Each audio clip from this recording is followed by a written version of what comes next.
Hello everyone, hope you all are well. As you know, my name is Gurpinder Kaur. सो आज हम new chapter start करेंगे alternative centres of power. तो हमारा topic है इसमें European union कैसे बना था। सेकेंड वर्ल्ड वॉर ख़त्म होता है 1945 में। तो उसके बाद जो क्वेश्चन था वो ये था कि यूरोपियन यूनियन को कैसे रिबिल्ड किया जाए। तो लीडर जो थे उन्होंने बोला उनकी जो ओल्ड राइवलरी है उसे छोड़कर हम यूरोप की इंटीग्रेशन की बात करते हैं, डेवलपमेंट की बात करते हैं। वो कैसे होगा? तो कोल्ड वॉर का टाइम पीरियड था। ईस्टर्न यूरोप के बारे में सोवियत ब्लॉक सोच रहा था, वेस्टर्न यूरोप के बारे में अमेरिका सोच रहा था। फाइनेंशियल जो हेल्प प्रोवाइड की थी उसे मार्शल प्लान कहा जाता है। अमेरिका के स्टेट सेक्रेटरी थे जॉर्ज मार्शल, के नाम से ही मार्शल प्लान आया। मार्शल प्लान ने फाइनेंशियल हेल्प दी वेस्टर्न यूरोप की रिबिल्डिंग के लिए। तो यहाँ पर ऑर्गेनाइजेशन इस्टेब्लिश होती है, the organisation for European cooperation OEEC 1948 में west European state France, Germany और भी जो डेवलपमेंट को एड करने के लिए OEEC को इस्टेब्लिश किया गया। 1949 काउंसिल ऑफ यूरोप बनाया गया ताकि पॉलिटिकल कोऑपरेशन भी इंश्योर किया जा सके। तो धीरे धीरे कुछ देशों ने मिलकर इकोनॉमी को लिबरलाइज। 1957 में यूरोपियन इकोनॉमिक कम्युनिटी को इस्टेब्लिश करते हैं वो EEC, यूरोपियन इकोनॉमिक कम्युनिटी। ये ग्रेटर इकोनॉमी पर फोकस करता है। इसी टाइम में यूरोपियन पार्लियामेंट बनाई जाती है, मींस जो OEEC के मेंबर थे। और एक और ऑर्गेनाइजेशन थी European coal and steel corporation में जो मेंबर थे वो इकोनॉमी ऑपरेशन के साथ साथ पॉलिटिकल कॉपरेशन में बिलीव करने लगे। यूरोपियन पार्लियामेंट बन गई। उसके बाद 1992 में एक ट्रीटी साइन होती है नीदरलैंड में, ट्रीटी ऑफ मार्शेट।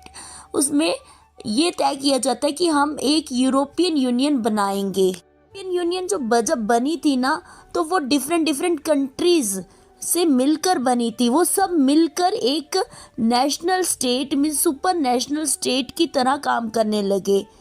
एक टाइम तो उन्होंने ये भी ट्राई किया गया कि कॉमन कॉन्स्टिट्यूशन बना दिया जाए पूरे यूरोपियन यूनियन के मेंबर स्टेट के लिए, बट ऐसा हुआ नहीं, फेल हो गया। लेकिन फिर भी यूरोपियन यूनियन का common flag, common anthem, common founding date and currency euro common हो गया। फॉरेन एंड सिक्योरिटी पॉलिसी से भी है, जैसे कि हम एक कंट्री के साथ डील तो कर ही नहीं सकते, तो हम डायरेक्ट क्या करेंगे, यूरोपियन यूनियन के साथ डील करेंगे। तो वो सब देश हमारे साथ एग्रीमेंट में बन जाएंगे। यूरोप यूनियन के पावर की बात करें तो तीन डायमेंशंस पर हम देख सकते हैं: economic power, political and diplomatic power और military influence.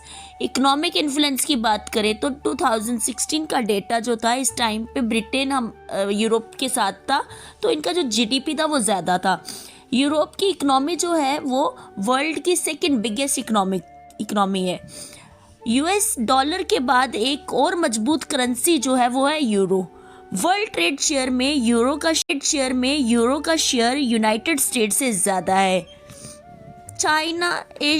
Asia and Africa उसके ऊपर भी इन्फ्लुएंस रहता है, क्योंकि वर्ल्ड ट्रेड शेयर में यूरोपियन यूनियन का बहुत ज़्यादा है।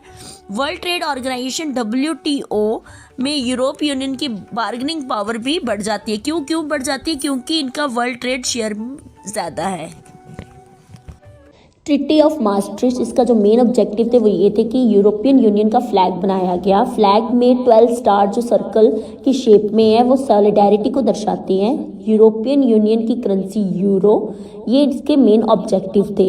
यूरोप के नेशन ने मिलकर एक यूनियन बनाई, वो यूरोपियन यूनियन बन गई। एट प्रेजेंट 27 मेंबर स्टेट हैं, पहले 28 थे। 2020 में ब्रिटेन एक मेंबर था, उसने एग्जिट कर लिया। ब्रिटेन का लेफ्ट करना यूरोपियन यूनियन से वो ब्रेक्सिट बन गया। ब्रिटेन का लेफ्ट करना यूरोपियन यूनियन से, इसके पीछे कुछ रीज़न थे। वो रीज़न थे अनकंट्रोल इमिग्रेशन। दूसरी कंट्री के जो मेंबर स्टेट है वो किसी टाइम भी यहाँ पर आके परमानेंटली सेटल होने के लिए आ जाते थे। एम्प्लॉयमेंट प्राइजेज, जहाँ पर इतने लोग होंगे वहाँ पर एम्प्लॉयमेंट जनरेट होगी। जब जब एम्प्लॉयमेंट जनरेट होगी तो इन्हें इनकम देनी होगी। रिवाइवल ऑफ नेशनलिज्म, अपने नेशनलिज्म को बचाने के लिए और अपने लोगों के बीच में जिंदा रखने के लिए इन्होंने अलग होना ही ठीक समझा। यूके इज डिवाइडेड किंगडम, क्योंकि इसमें 4 कंट्रीज आती हैं, England, Scotland, Wales, northern Ireland and last but not least xenophobia. Means UK नहीं चाहता था कि कोई भी स्ट्रेंजर या फॉरेनर उसकी कंट्री में आके रहे, उसे कहते हैं एक्सिनोफोबिया। इसीलिए यूके ने एग्जिट कर लिया यूरोपियन यूनियन से।